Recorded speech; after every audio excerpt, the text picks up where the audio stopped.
Sisyphus, the legendary king of Corinth, was the only mortal in Greek myth to have visited Hades, not once, not twice, but thrice. After Zeus abducted Aegina, Sisyphus betrayed the location where she was secretly held to her father, the river god Asopus. To punish him, Zeus ordered the god of death, Thanatos, to chain Sisyphus in the deep and dark dungeon of Tartarus. Sisyphus, however, cheated Thanatos and chained him in his stead. With death in shackles, no one could die. Zeus was furious as that meant no sacrifices to the gods. So, the father of the gods forced Sisyphus to release Thanatos and accept his death. Sisyphus, though, was not going down without a fight. Before leaving for the underworld, he instructed his wife to leave his dead body unattended and naked in a public space.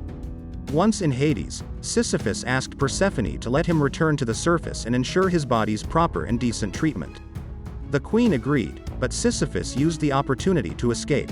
Before succeeding, he was dragged back down and punished to eternally drag a boulder on a hill.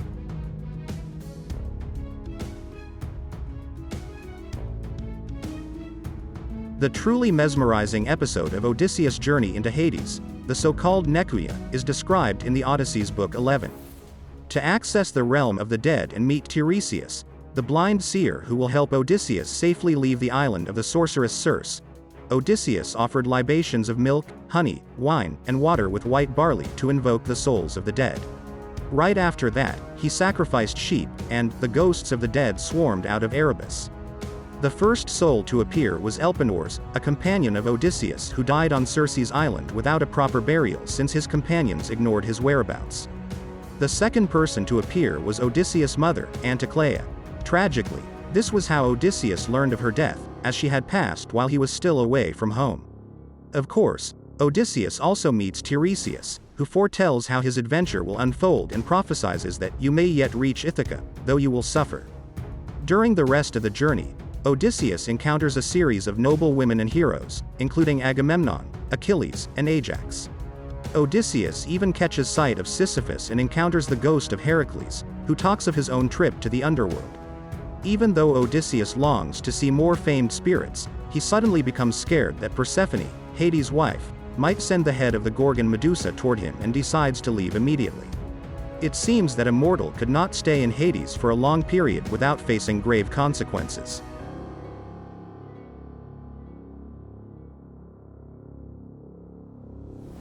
Orpheus was a legendary poet and musician whose name was firmly connected with ancient Greek mystical rites and culture. In the famous tale, Orpheus fell in love with the beautiful nymph Eurydice. As soon as they got married, Aristaeus, a minor divinity, attempted to snatch Eurydice, who ran into the forest, was bitten by a venomous snake, and died. Orpheus did not give up on her. He took his lyre and ventured into the underworld.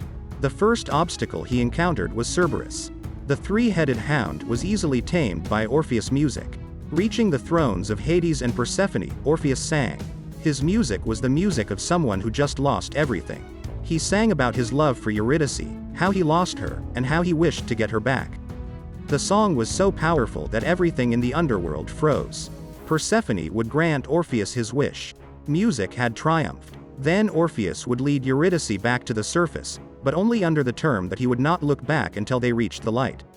Orpheus agreed and began walking. However, he could not hear Eurydice's steps or any other sound coming from behind him.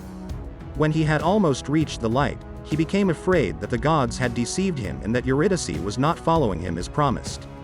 He then looked back only to see the soul of his loved one being drawn back into the darkness. Orpheus had completed a task like no other. He had traveled to the underworld and had come back. However, he failed to bring back Eurydice.